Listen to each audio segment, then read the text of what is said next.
दोस्तों आज हम बात करेंगे डायमंड की। जैसा कि आप जानते हैं जो डायमंड है वो शुक्र देव का प्रतीक होता है और जिस जातक या जातिका की कुंडली में अगर शुक्र देव कमजोर हैं और शुक्र की उन्हें प्रॉब्लम आ रही है तो वो डायमंड पहन सकते हैं।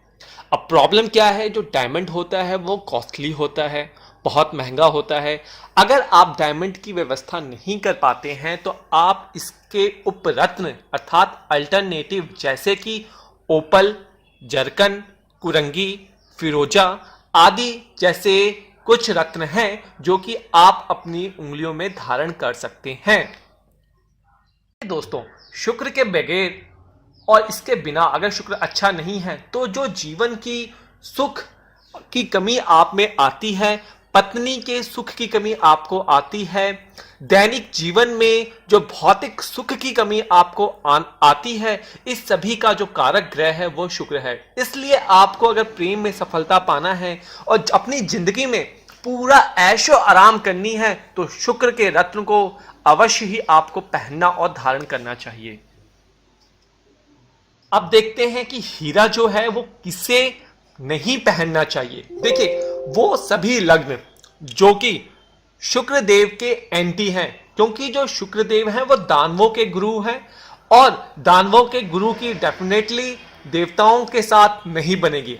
अर्थात अगर आपकी कुंडली में ये जो लग्न है यहां पर 1 नंबर लिखा हो जो कि मेष राशि को रिप्रेजेंट करता है, 8 नंबर लिखा हो जो कि वृश्चिक राशि को रिप्रेजेंट करता है, और मेष और वृश्चिक अर्थात 1 और 8 दोनों लग्न के जो स्वामी होते हैं मंगल, और मंगल और शुक्र की आपस में नहीं बनती। दूसरा क्या है, अगर यहां पे 5 नंबर लिखा हो अर्थात सूर्यदेव की राशि है तब भी आपको नहीं पहनना है। और अगर यहां पे आपका धनु या फिर 9 नंबर जो कि बृहस्पति की राशि है और लग्न है, अगर ये लिखा है तो आपको हीरा नहीं पहनना चाहिए। बाकी वो सभी लग्न और राशियां जिनके स्वामी शुक्र देव हैं या जिन ग्रहों के साथ और लग्न स्वामियों के साथ शुक्र देव की बनती है, आप इसे धारण कर सकते हैं। जैसे कि 2 नंबर जो कि अगर यहां पे 2 नंबर लिखा है इसका मतलब है वृषभ लग्न, और अगर यहां पे 7 नंबर लिखा है तो मतलब है तुला लग्न, और ये दोनों लग्न के जो स्वामी हैं वो शुक्र देव हैं। और अगर यहां पे मीन लग्न की या कन्या लग्न भी लिखा है अर्थात 3 और 6 तब भी आप इसे धारण कर सकते हैं, क्योंकि ये बुध देव की है और बुध देव की शुक्र देव के साथ बनती है। चलिए आगे बात करते हैं। अगर आपने अपने हाथ में हीरा के साथ पुखराज, पुखराज क्योंकि जिसे हम कहते हैं पुखराज बृहस्पति देव का रत्न है, लहसुनिया व पन्ना धारण किया हुआ है, तो आपको हीरा अपने हाथ में नहीं पहनना चाहिए, क्योंकि इस केस में यह आपको नुकसान पहुंचा सकता है। तो मोटा मोटा आपको यहां पे ये ध्यान रखना है कि आपको चाहे हीरा हो, पुखराज हो, पन्ना हो, लहसुनिया कोई भी हो, उसके साथ उसके एंटी का आपको बिल्कुल ही धारण नहीं करना है, और धारण करने से पहले आपको सलाह अवश्य ही लेनी है। ऐसे लोग जिनकी कुंडली में शुक्रदेव अगर पीड़ित हैं, 6, 8 और 12 में बैठे हुए हैं या फिर पाप भावों में बैठे हैं, पाप ग्रहों का उनके ऊपर दृष्टि है, तब भी आपको हीरा नहीं पहनने की सलाह दी जाती है। दोस्तों, चैनल को जरूर सब्सक्राइब कर लें और बेल पे जरूर प्रेस करें ताकि वीडियोस आप तक अच्छी से अच्छी हम बनाकर प्रस्तुत कर सकें। और कोई समस्या हो तो कमेंट बॉक्स में लिख दें या फिर हमारी ऐप ज्योतिष घर प्ले स्टोर से डाउनलोड करें, और फेसबुक पेज पर भी आप हमें कमेंट कर सकते हैं, हम रिप्लाई करने की कोशिश यथाशीघ्र करेंगे। अब देखते हैं कि हीरे को कैसे धारण किया जाए, उसकी विधि क्या है। बड़े ध्यान से सुनिए और अंत तक सुनिए। देखिए, जो भी आप रत्न धारण करते हैं वो रत्न उसी दिन धारण किया जाता है जिस रत्न का स्वामी वो होता है। अर्थात अगर हीरा है तो उसे आपको शुक्रवार के दिन धारण करना है, और अगर आपका पुखराज है तो उसे आपको गुरुवार के दिन धारण करना है। इसी तरीके से आपको अन्य रत्नों को धारण करना है। तो करना क्या है, आपको शुक्रवार के दिन सुबह उठ जाना है और आपको ध्यान लगाना है और 108 बार एक माला का आपको जाप करना है। जाप क्या करना है, ओम द्राम द्रीम द्रोम सह शुक्राय नमः, यह शुक्रदेव का बीज मंत्र है। अगर आप इस संस्कृत मंत्र को नहीं कर सकते हैं तो आप सिंपल कह लीजिए ओम शुक्राय नमः। इससे भी शुक्रदेव प्रसन्न होते हैं और आपके ऊपर विशेष कृपा बनाते हैं। अब आपने एक माला जड़ ली, एक माला का ध्यान लगा लिया, उसके बाद आपको इसको शुद्ध करना है, पंच अमृत से इसके साथ अभिषेक करना है। और शुक्ल पक्ष के जो प्रथम शुक्रवार आए, मतलब कि 15 तारीख के बाद जो कि शुक्ल पक्ष स्टार्ट हो जाती है, उसमें जो पहला शुक्रवार आए, पहला नहीं कर पाते तो दूसरे शुक्रवार में कोशिश कीजिए पहले शुक्रवार में आप इसे धारण करें।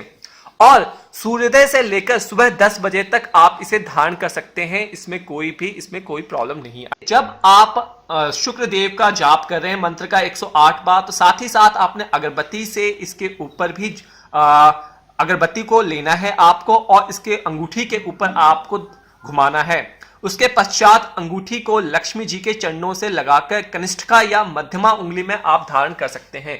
अब लक्ष्मी जी को क्यों कहा गया है? क्योंकि लक्ष्मी जी भी हमारे सुख संपत्ति का प्रतीक है और शुक्रदेव भी, इसीलिए हमने लक्ष्मी जी का यहाँ का जिक्र किया है। तो अब आप इसको अपने हाथ में अपने धारण कर लेंगे। अब होगा क्या, लोग बोलते हैं कि प्रभाव नहीं आ रहा है, तो प्रभाव कब आता है? हीरा अपना प्रभाव 25 दिन में देना आरंभ कर देता है।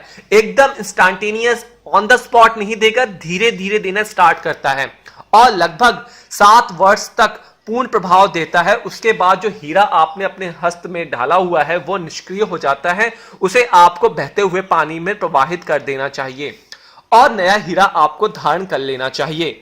और यहां पर धारण करते वक्त ध्यान रखना है कि आपका ये 2 कैरेट से थोड़ा सा ज्यादा हो, और इसे आपको अगर हीरे को जो है ये आपको चांदी की अंगूठी या सोने की अंगूठी में आप जड़वा कर पहने, तो जिसमें भी आपको कंफर्टेबल लगता है और जिसकी व्यवस्था आप कर सकते हैं, तो ये आप पे विशेष कृपा बनाकर रखेगा। और बीज मंत्रों का आपने जरूर ही जाप करते रहना है। तो आपका हीरा बनकर तैयार और आपने पूरी विधिवत पूर्वक अपने हस्त में धारण कर लिया। अब देखते हैं स्वास्थ्य संबंधी लाभ। देखिए, हर रत्न का अपना कुछ ना कुछ प्रभाव है और वो सभी अपने प्रभाव जरूर दिखाते हैं। बस कंडीशन ये करता है कि आपने विशेषज्ञ से, एस्ट्रोलॉजर से पूछ के धारण किया हो, ना केवल आप इंटरनेट पे गए और आपने अपनी एंट्री डाली, डेट ऑफ बर्थ डाली और वहां से आ गया और आपने वहां पे लिखा है ये जर्मस्टोन आप धारण कर लीजिए और आप कर लें। ऐसा ना करें, आपसे निवेदन है आप कंसल्ट जरूर कर लें पंडित से, जिसको आप मानते हैं या जिसके ऊपर आपको विश्वास है। चलिए स्वास्थ्य संबंधी लाभ देख लें। जिन लोगों को शुगर की संबंधित रोग है या प्रॉब्लम है, डायबिटीज की प्रॉब्लम है, अगर वो हीरा धारण करते हैं तो उसमें कंट्रोल आ जाता है, ज्यादा नहीं बढ़ता है शुगर और वो उसमें दबाने में सक्षम रहते हैं। अब महिलाओं की बात कर लें। महिलाओं को अगर किसी भी प्रकार स्त्री रोग है तो उन्हें हीरा या ओपल पहनने से रोग में लाभ मिलता है। देखिए, जो हीरा होता है वो स्त्री का कारक होता है, शुक्र का कारक होता है। तो अगर आपकी कुंडली में शुक्रदेव खराब है, आपकी स्त्री के साथ, अपनी पत्नी के साथ नहीं बन रही, अपनी गर्लफ्रेंड के साथ नहीं बन रही है, तो आप इसे जरूर धारण करें। या फिर आपके कार्य क्षेत्र में आपकी किसी महिला के साथ, आपकी बॉस जो महिलाएं हैं उनके साथ नहीं बन रही है, तब भी आप इसे धारण करें। तो आपका जो एग्रेशन है, वहां पे जो नहीं बन रही चीजें वो भी आपकी बनने को लग जाएंगी। यदि किसी जातक या जातिका को मूत्र रोग या किडनी रोग आदि है तो उन लोगों को हीरा पहनने से इस जो रोग है इसमें सफलता मिलती है, इसको कम करने में भी सफलता मिलती है। साथ ही साथ ऐसे पुरुष जिनकी संतान नहीं हो रही है, कहीं ना कहीं शुक्राणु स्पर्म की कमी है, तो उन्हें अगर वो हीरा धारण करते हैं तो उसमें भी चेतना बढ़ती है, उनमें भी मोर्टेलिटी बढ़ती है और वो भी शक्ति उन्हें प्राप्त होती है। तो आपके देखिए, आपने शुक्रदेव का जर्मस्टोन आपने हस्त में धारण किया और आपकी जितनी समस्याएं, उन सभी समस्याओं का समाधान आपको मिल गया। तो दोस्तों, यह था हीरा के बारे में। कोशिश की है आपको विस्तार से विधिवत पूर्वक आपको बताया जाए।